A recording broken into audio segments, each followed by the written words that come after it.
Hello friends, मैं आपका दोस्त अनुज कुमार आपके लिए लेकर आया हूँ फ्यूचर ट्रैक।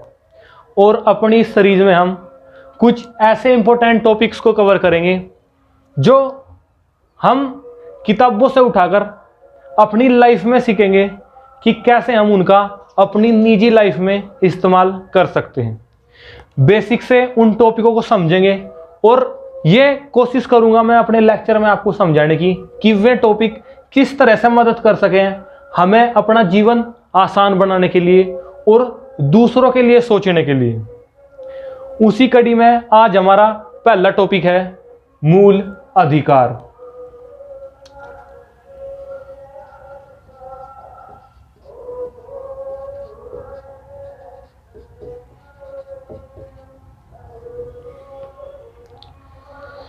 तो दोस्तों, आज हम मूल अधिकारों की जो बेसिक बातें हैं, जो कैसे हम अपने जीवन में उन्हें इंप्लीमेंट कर सकें, कैसे हम अपना जीवन और हमारे आसपास रहने वाले लोगों का जीवन मूल अधिकारों को जानने के माध्यम से सही कर सकें, उसमें कुछ हद तक सुधार लाया जा सके, निजी जिंदगी से जोड़ के हम मूल अधिकारों को कैसे देख सकें, वो नजरिया मैं आपके सामने पेश करने की कोशिश करूंगा।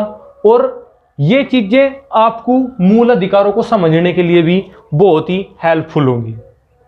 किताबी भाषा पर ना बात करते हुए हम इस टॉपिक में ये बात करेंगे कि कैसे इन चीजों को अपनी लाइफ में जो है इंप्लीमेंट करा जाए। तो सबसे पहले बात करते हैं कि मनुष्य को अपना जीवन जीने के लिए वे क्या क्या चीजें हैं जो बहुत ही ज्यादा आवश्यक हैं। तो उन चीजों में जो सबसे ज्यादा इंपॉर्टेंट चीज की पहले बात आवे वो ये है कि या तो ये हो सके कि रोटी कपड़ा और मकान आम भाषा में, या फिर अगर हम प्राकृतिक भाषा में बात करें तो सबसे जरूरी है रहने के, सांस लेने के लिए वायु, दूसरा है पृथ्वी, रहने के लिए जो रहने के लिए स्थान मिले, और खाने पीने की जो वस्तुएं हैं वो उपजाई जा सके। तीसरी चीज है जल। बेसिकली ये तीन चीज, वायु मिले, जल मिले, पृथ्वी पर रहने और खाने के लिए जो संसाधन है वो मिल जा, तो एक आदमी को ये चीजें जीवित रहने के लिए आवश्यक है। पर ये चीजें जो है हमें प्रकृति के द्वारा मिलती हैं।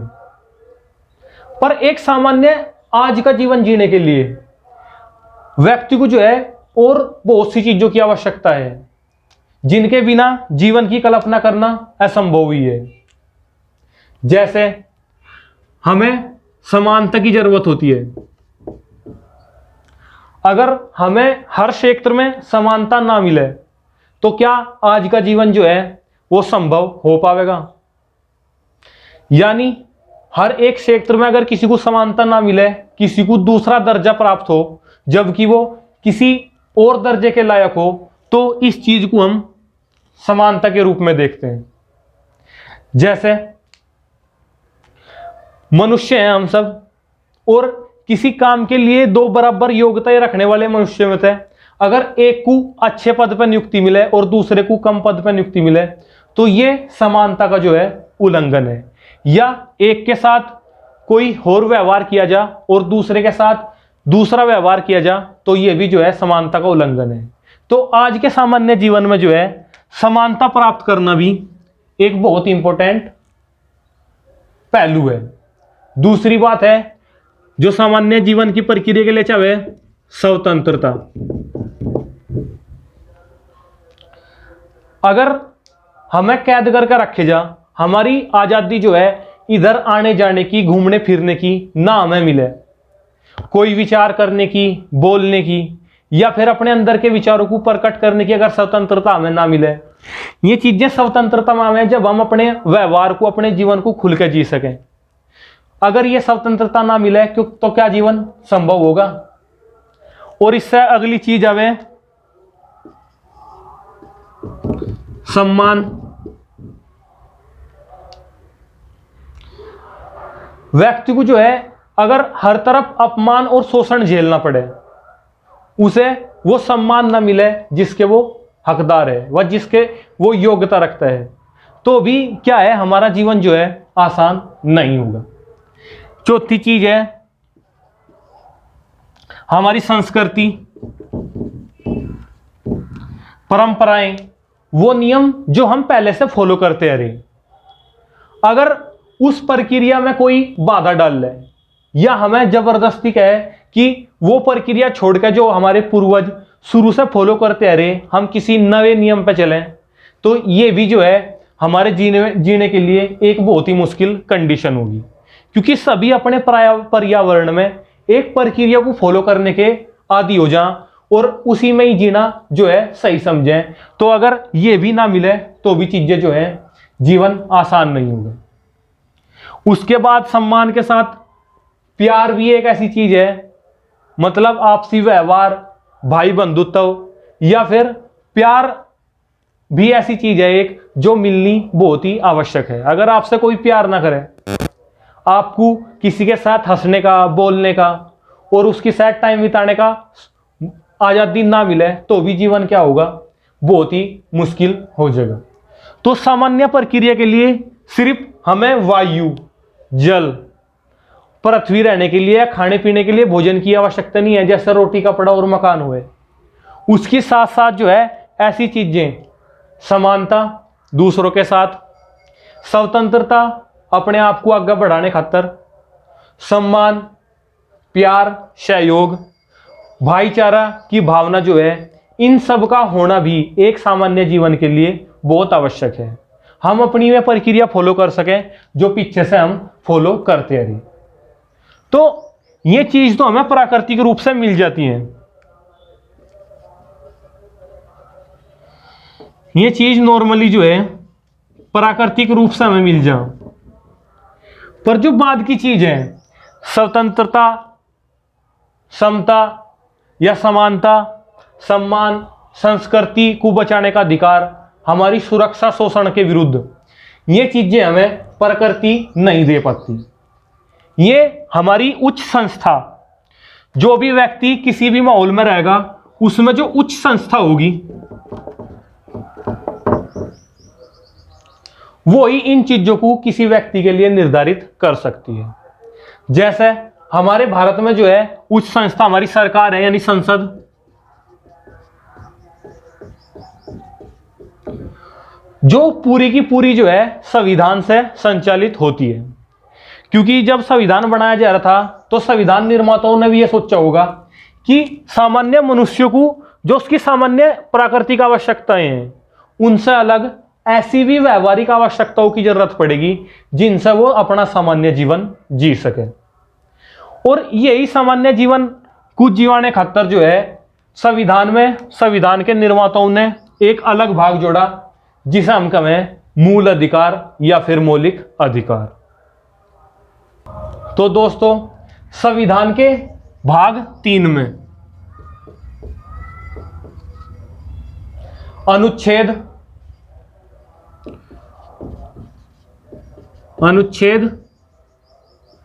12 से 35 तक संविधान के निर्माताओं ने कुछ ऐसी चीजों की व्यवस्था करी जो व्यक्ति को प्रकृति से मिलने वाली चीजों के अलावा भी जो जीने के लिए आवश्यक तत्व हैं वे उनकी सुरक्षा जो है हर हाल में प्रदान की जा सके। और वो प्रदान कौन करेगा? वो संस्था, वो सर्वोच्च संस्था जिसे राज्य के रूप में संविधान में परिभाषित किया गया है। सबसे पहले जो है आर्टिकल 12 में राज्य की परिभाषा दी गई।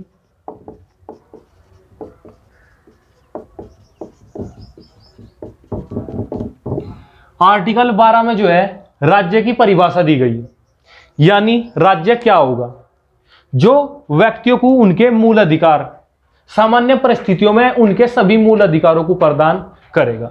ये मूल अधिकार राज्यों द्वारा प्रदत्त हों और एक सामान्य नागरिक को जो है हर सामान्य नागरिक को मिलते हैं।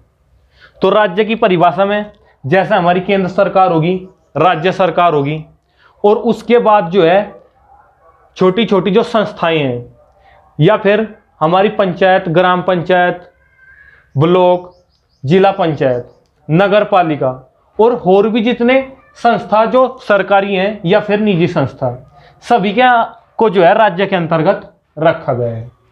इनसे हमें अपने जो इस भाग के अंतर्गत दिए मूल अधिकारों की सुरक्षा प्रदान हो सकेगी। ये किसी भी हालत में हमारे मतलब सामान्य परिस्थितियों में हमारे मूल अधिकारों को नहीं छीन सकेंगी। इसका प्रावधान इन अनुच्छेदों में करा गया और सुरक्षा जो दी गई हमारे मूल अधिकारों की वो 2 आर्टिकलों के तहत प्रदान करी गई। एक तो अनुच्छेद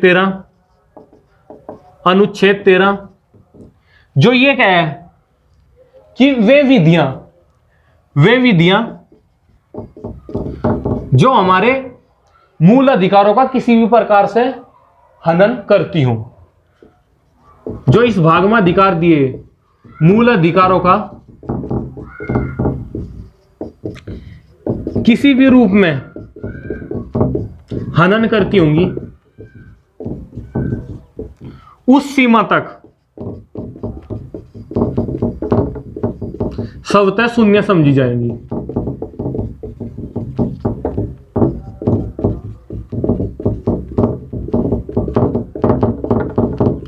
तो ठीक है दोस्तों, अनुच्छेद 13 जो है वो पहले ही ये व्यवस्था कर दे कि हर हाल में अगर कोई ऐसी विधि बनेगी जो नागरिकों के मूल अधिकारों का जो भाग 3 में अनुच्छेद 12 से 35 तक दिए गए उनका हनन करेगी तो वह स्वतः ही शून्य हो जाएगी। वो नियम लागू ही नहीं हो पाएगा। और ये कौन बतावेगा? ये इंपॉर्टेंट बात है कि ये चीज बतावेगा कौन कि कोई विधि जो है मूल अधिकारों का उल्लंघन कर रही है या नहीं कर रही। यो जो है निर्णय करने का अधिकार हमारे संविधान ने दिया सुप्रीम कोर्ट को अनुच्छेद 32 के तहत।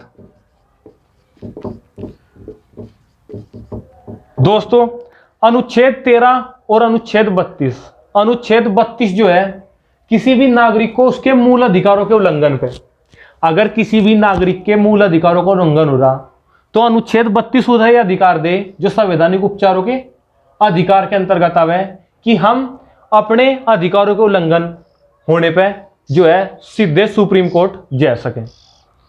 ये प्रावधान किया गया अगर कोई विधि उल्लंघन करेगी तो अनुच्छेद 13 के तहत वो स्वतः ही शून्य हो जाएगी।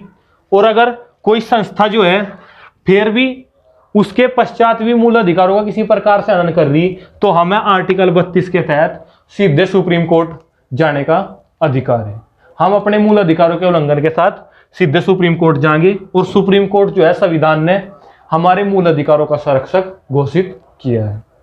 ठीक है, तो ये 2 आर्टिकल हैं जो हमारे पूरे मूल अधिकारों की सुरक्षा करते हैं। उसके बाद हम पढ़ेंगे कि हमें संविधान में क्या क्या मूल अधिकार मिले हुए हैं। तो दोस्तों अब जो प्राकृतिक रूप से नहीं मिल सकते, जो एक संस्था द्वारा ही लागू किए जा सकें, उन अधिकारों की हम बात करेंगे। और मूल अधिकारों का जो है हमें पता होना 2 इंपॉर्टेंट बातों के लिए हमें अपने मूल अधिकारों का पता होना बहुत जरूरी है। उसमें पहला यह है कि कोई संस्था कोई भी नागरिक हमारे मूल अधिकारों को छीन ना सके। सामान्य परिस्थितियों में कोई भी संस्था और कोई भी नागरिक हमारे मूल अधिकारों को छीन ना सके, मूल अधिकारों का पहला कार्य है। और दूसरा कार्य यह है कि हम इतना जान लें कि हमारा क्या व्यवहार किसी दूसरे के मूल अधिकारों को छीन सकता है। क्योंकि ये जो समता यानी समानता, स्वतंत्रता,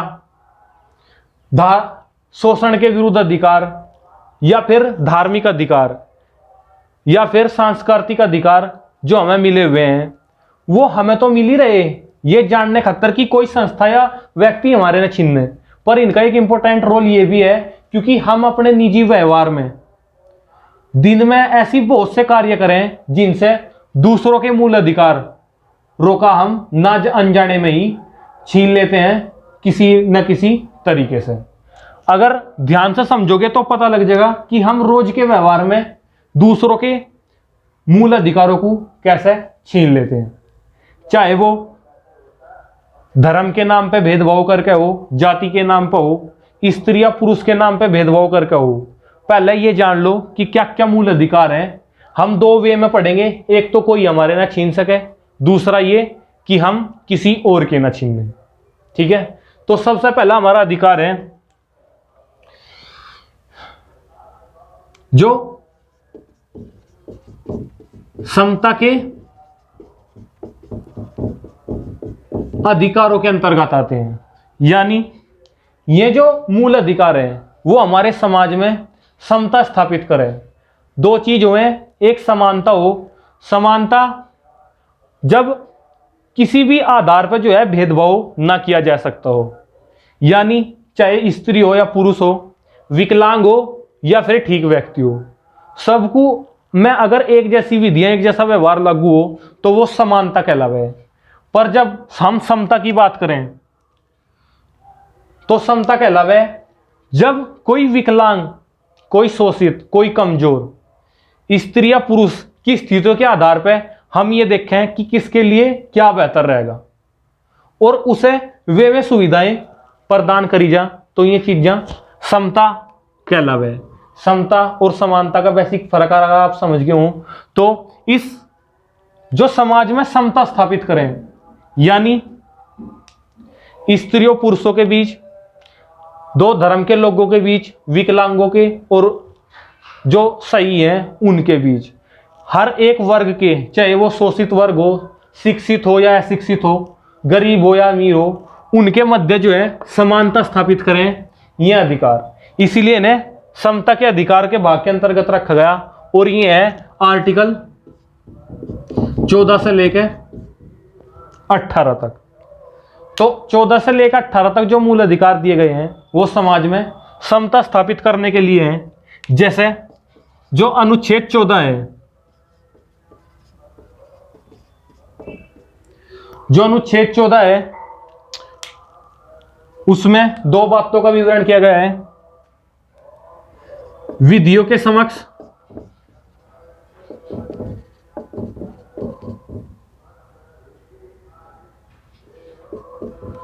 समता या फिर विधियों का समान संरक्षण। विधि यानी कोई नियम जो किसी एक व्यवस्था के तहत बनाया गया राज्य में लागू करने के लिए। विधियों के समक्ष समता यानी विधियों के आगे चाहे कोई अमीर हो या गरीब हो, किसी भी धर्म या जाति का हो, किसी भी प्रकार से विधियां जो है हर किसी पर लागू होंगी, चाहे वो किसी पद पर हो या किसी नॉर्मल सामान्य नागरिक हो। जो भी सरकार नियम बनावेगी वो सभी के लिए समान होगा। विधियों के समक्ष समता ये बात का है, चाहे कोई स्त्री हो, पुरुष हो या फिर थर्ड जेंडर हो। विधियों के समक्ष समता इस बात का की ओर इशारा करते हैं कि जो भी नियम कानून बनाए जाएंगे, जहां हम पढ़ रहे, चाहे वो कॉलेज की बात हो या फिर उस संस्था में जहां हम काम कर रहे, स्कूल के छोटे छोटे बच्चों के लिए, सभी के लिए जो नियम लागू होंगे उस संस्था में वो समान होंगे, उनमें किसी भी आधार का भेदभाव नहीं किया जाएगा। दूसरी बात, विधियों का समान संरक्षण। इसके अंतर्गत यह हुआ कि समान पद पर जो व्यक्ति है उन्हें समान विधियों के तरह, समान विधियों के तहत जो है उन पर नियम लागू किए जाएंगे या कोई कार्रवाई करी जाएगी। जैसे अगर राष्ट्रपति है तो हर एक राष्ट्रपति के लिए समान विधि लागू होगी। प्रधानमंत्री या फिर राष्ट्रपति, उपराष्ट्रपति या किसी संस्था का कोई अधिकारी हो, उस संस्था के अधिकारियों के लिए या निजी संस्था का कोई अधिकारी हो, उन अधिकारियों के लिए जो समान अधिकारी हैं उन खातर समान या फिर समान नागरिक में और राष्ट्रपति में जो है विभेद हो सकता है उनके ओहदे के अनुसार। यह विधियों के समान संरक्षण में कहा गया है। ठीक है, तो चीजें यहां तक हैं कि समान पद पे व्यक्ति के लिए समान विधि और वैसे सामान्य नागरिकों के लिए सभी के लिए जो है विधि समान रूप से लागू होगी। किसी के लिए अलग से कोई नियम बन रहा तो इसका मतलब वो हमारे मूल अधिकारों का उल्लंघन हो रही है।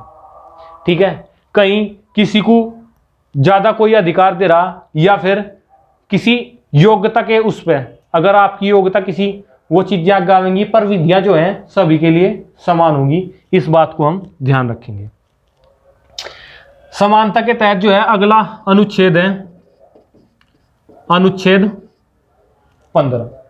अनुच्छेद 15 हमें 5 आधारों पर विभेद करने से रोकता है, यानी 5 आधारों पर हमसे कोई भी किसी भी प्रकार का भेद नहीं कर सकता। वो क्या हुए? ये 5 अधिकार कौन से हैं? धर्म। धर्म वो एक नियम, प्रक्रिया, पूजा की पद्धति, जीने का एक तरीका जो हम अपनी निजी लाइफ में फॉलो करें, वो कोई वर्ग का जो है धर्म कहलावे। जाति,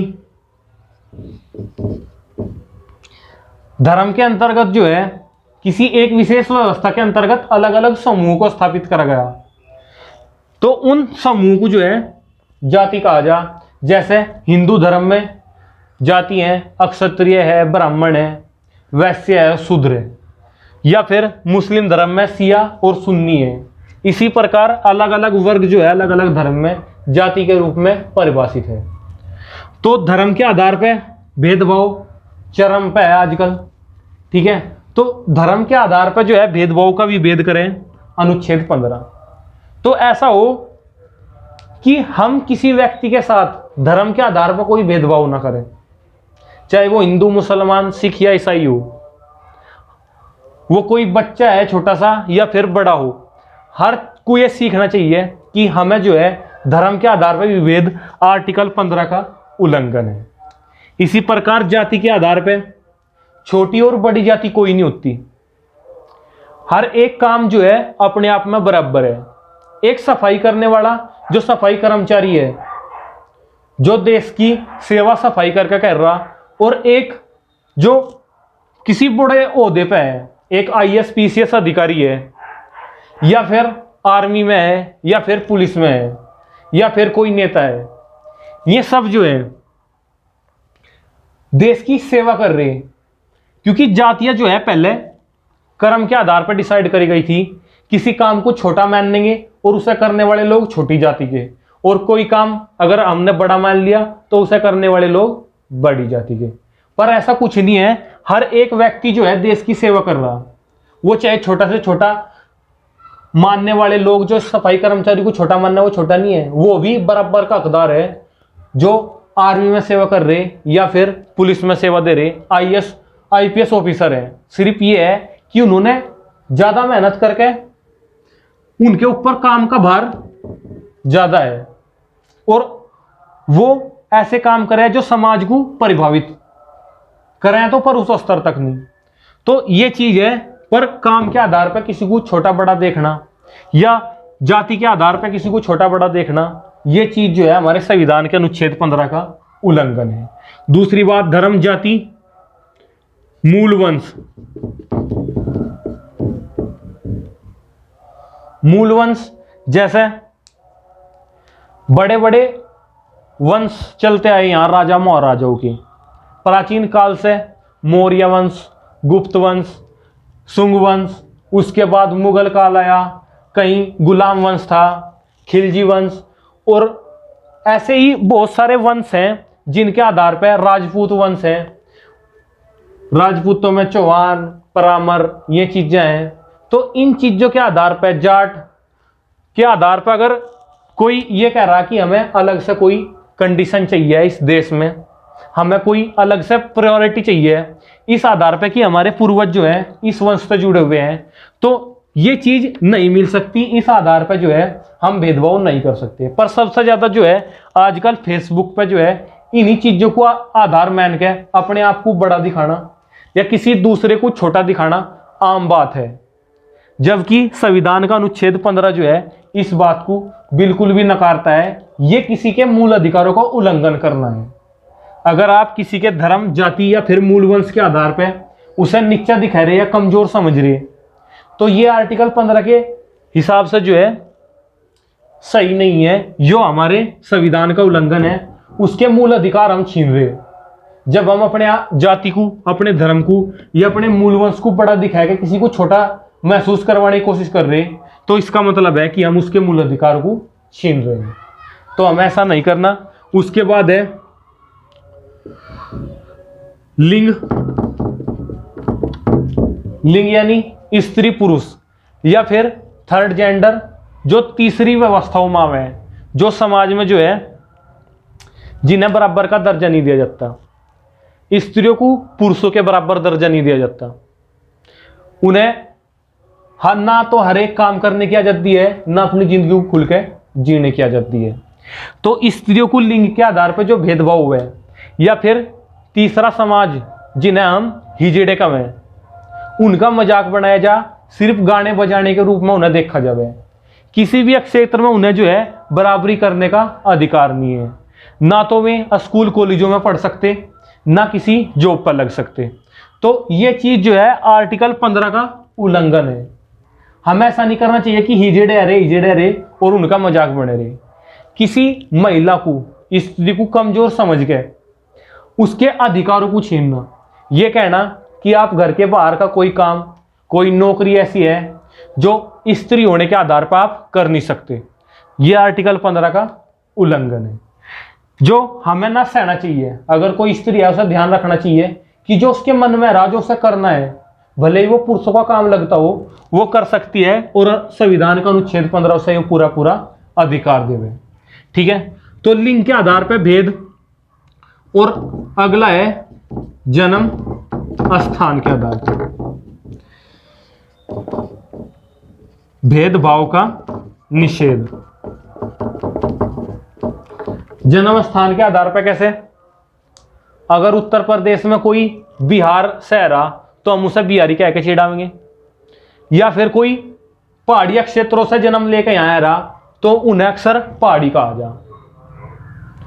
ये चीजें हैं समझने की।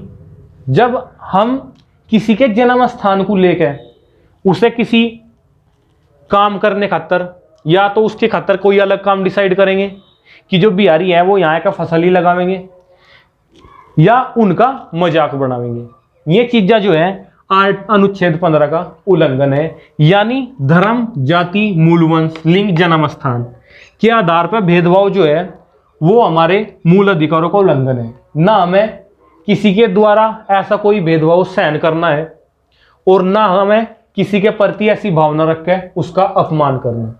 ये जो है अनुच्छेद 15 का उल्लंघन है। आगे चले, इसमें अगला अनुच्छेद है अनुच्छेद 16, जिसमें है अवसर की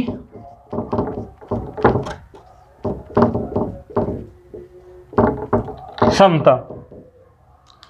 अवसर की समता यानी लोक नियोजन के जितने भी कार्य होंगे, जो सरकार की तरफ से किसी संस्था द्वारा आयोजित कोई कार्य है, अगर बराबर योग्यता रख रहे उसमें दो व्यक्ति, तो उनके बीच में किसी भी आधार पर जो है भेदभाव नहीं किया जाएगा।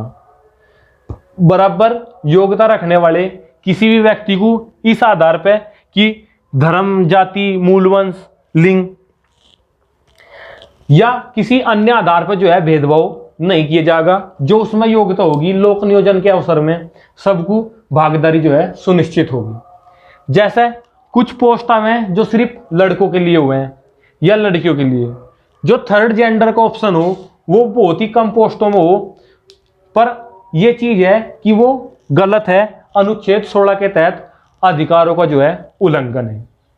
अगर आप किसी भी पोस्ट में, किसी भी सरकारी पोस्ट में अगर ये देख रहे कि यहाँ जो है हम इस आधार पर भरने के लिए अलाउ नहीं है कि हम स्त्री हैं, या इस आधार पर भरने के लिए अलाउ नहीं है कि हम पुरुष हैं, या फिर कोई थर्ड जेंडर के लिए कोई ऑप्शन नहीं है उस व्यवस्था में, तो ये चीज जो है आपके मूल अधिकार अनुच्छेद 16 का उल्लंघन है।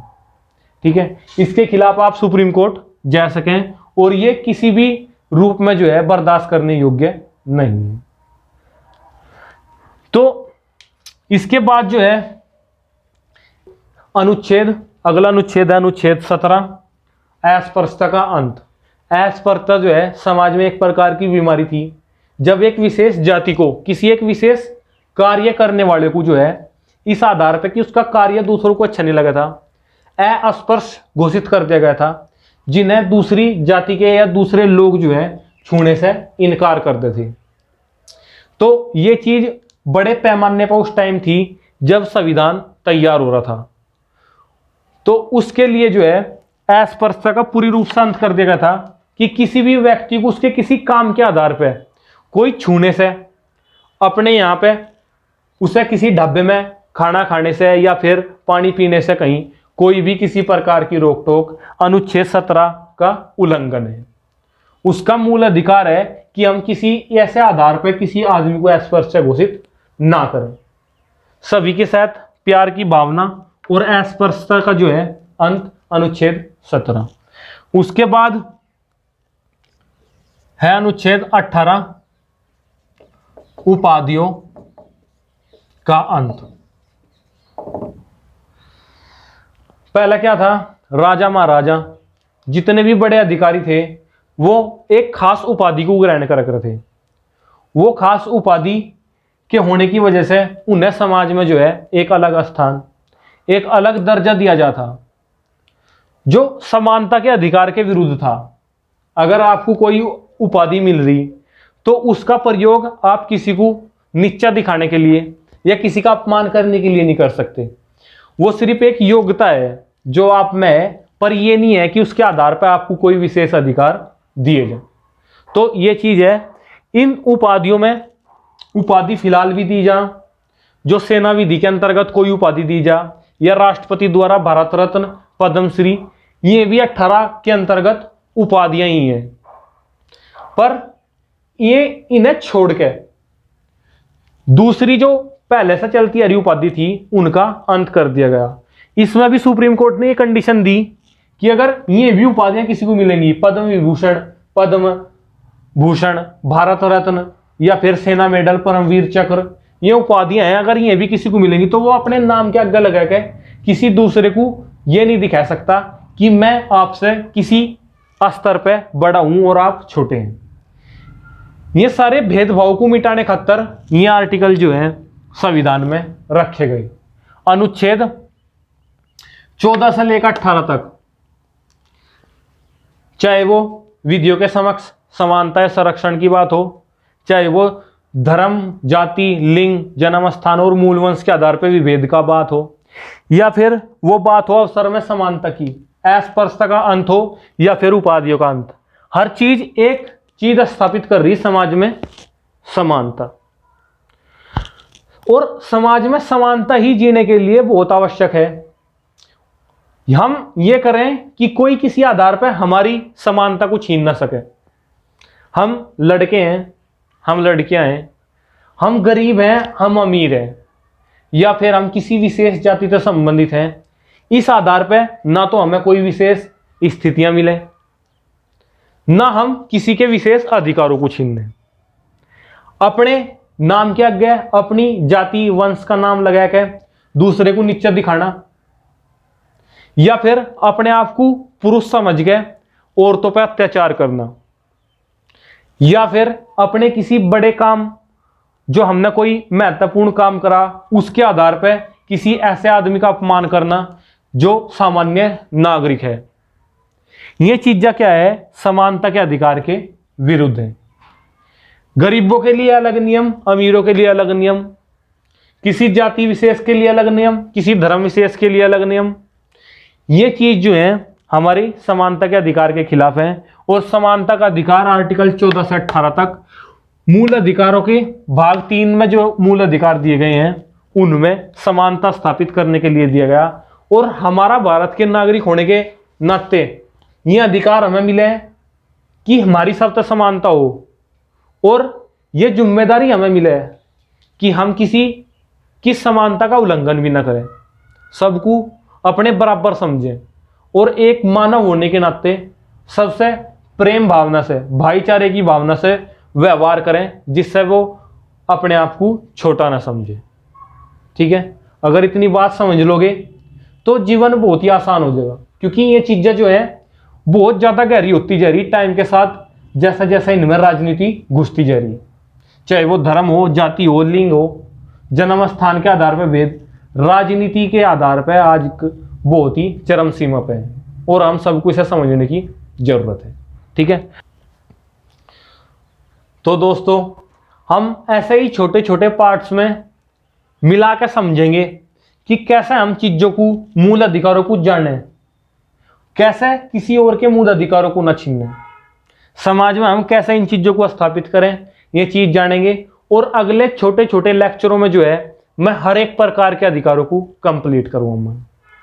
इसमें दो बातें हो सके, एक तो ये कि मैं जो आपको संदेश देना चाह रहा, मतलब बात पढ़ाने की नहीं है, वो तो बहुत सारे लेक्चर आपको मूल अधिकारों में मिल जाएंगे, किताबों में, हर जगह आपको मूल अधिकार मिल सके, पर बात केवल पढ़ाने की नहीं है, बात है इन्हें अपने अंदर उतारने की, बात है समाज में वो चीज स्थापित करने की जिसकी आगे बहुत ज्यादा कमी होने वाली है। तो अगर आप मेरी बात समझ रहे जो मैं आपको समझाना चाह रहा, और आपको ये चीजें अच्छी लगी कि हाँ ऐसा होना चाहिए, तो लाइक और शेयर करें, हमारे चैनल को सब्सक्राइब करें।